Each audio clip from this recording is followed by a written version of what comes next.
जब भी कोई महिला प्रेगनेंसी प्लानिंग करती है और अगर वो सीरियस होती है तो अक्सर करके ये सवाल उनके दिमाग में जरूर आता है कि रिलेशन बनाने के बाद कितनी देर तक उन्हें लेटे रहना चाहिए और प्रेगनेंसी को कंसीव करने के लिए सबसे सही पोजीशन कौन सी होती है।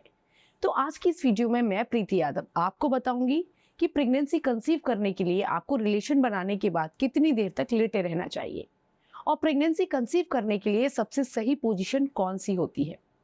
प्रेगनेंसी प्लानिंग के लिए सबसे पहले ये समझना जरूरी है कि प्रेगनेंसी होती कैसे है। देखिए, एक महिला का प्राइवेट पार्ट 4 चीजों से मिलकर बना होता है।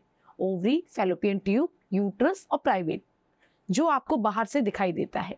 जब महिला का ओव्यूलेशन पीरियड चल रहा होता है तो ओवरीज में से एक अंडा निकलकर फैलोपियन ट्यूब में आ जाता है और उसी टाइम रिलेशन बनाने से आपको प्रेगनेंसी हो सकती है। अब अगर आपको अपना ओव्यूलेशन पीरियड पता नहीं है तो उसको जानने के लिए आप वीडियो के डिस्क्रिप्शन में वेबसाइट के लिंक पर जाकर के डिटेल भर के जान सकते हैं कि आपका ओव्यूलेशन पीरियड लगभग किन दिनों में होता है। अब अक्सर करके मुझसे कुछ सवाल पूछे जाते हैं, जिनमें सबसे पहला ये सवाल होता है कि रिलेशन बनाने के बाद लगभग 80 से लेकर 90% तक पुरुष का स्पर्म बाहर निकल जाता है, तो क्या उन्हें प्रेगनेंसी हो सकती है? तो इसका जवाब है हाँ। अगर रिलेशन बनाते वक्त 80 से लेकर 90% तक स्पर्म बाहर भी निकल जाए तो भी आपको प्रेगनेंसी कंसीव हो सकती है। इसके लिए जिम्मेदार होता है आपका पेनिट्रेशन।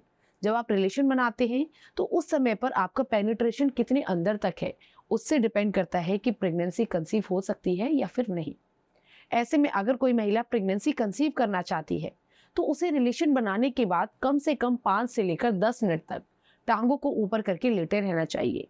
ऐसा करने से स्पर्म को अंदर जाने के लिए टाइम मिलता है और उसकी वजह से प्रेगनेंसी कंसीव करने के चांसेस अच्छे हो जाते हैं। अब अगला सवाल जो अक्सर करके मुझसे पूछा जाता है वो ये है कि रिलेशन बनाने के लिए सबसे सही पोजीशन कौन सी होती है ताकि प्रेगनेंसी आसानी से कंसीव की जा सके। तो मैं आपको बता दूं कि कोई भी पोजीशन, चाहे वो मिशनरी हो या गर्ल ऑन टॉप हो, मतलब प्रेगनेंसी कंसीव करने के लिए सभी पोजीशन सही होती है। जरूरी ये है कि आप रिलेशन बनाते समय पेनिट्रेशन को डीप रखें। ऐसा करने से जब मेल का प्राइवेट पार्ट फीमेल के प्राइवेट पार्ट में अंदर होता है, उस समय अगर स्पर्म रिलीज होते हैं तो उनके चांसेस सबसे ज्यादा होते हैं कि वो यूट्रस के अंदर जा सके और वहां से होते हुए वो फैलोपियन ट्यूब में जाकर अंडे को फर्टाइल कर दे।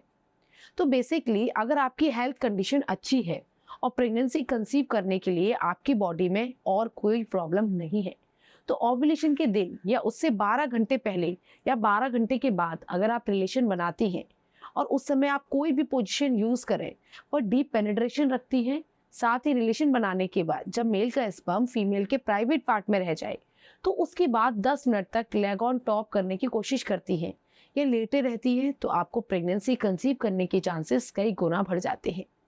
वैसे अगर आप मेरी राय माने तो रिलेशन बनाते वक्त आप मिशनरी पोजीशन का इस्तेमाल करें।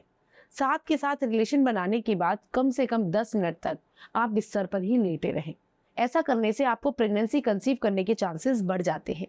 मैं उम्मीद करती हूँ कि अब आपको समझ में आ गया होगा कि प्रेगनेंसी कंसीव करने के लिए रिलेशन के बाद कितनी देर तक लेटे रहना चाहिए, कौन सी पोजीशन प्रेगनेंसी कंसीव करने के लिए सबसे बेहतर पोजीशन होती है। अब अगर आपको हमारी ये वीडियो पसंद आई है तो वीडियो को लाइक करें, अपने दोस्तों के साथ शेयर करें। ऐसे ही और वीडियोस देखने के लिए आप हमारे चैनल को जरूर सब्सक्राइब करें। अगर आपके पास कोई सवाल है तो आप कमेंट बॉक्स में जरूर लिखें। मैं वीडियो लाइव होने के बाद 1 घंटे तक आए हुए सभी सवालों के जवाब देने की पूरी कोशिश करूंगी। चलिए, अब मैं आपसे विदा लेती हूँ। अब आपसे मिलूंगी अगली वीडियो में। तब तक के लिए अपना ख्याल रखिए, स्वस्थ रहिए।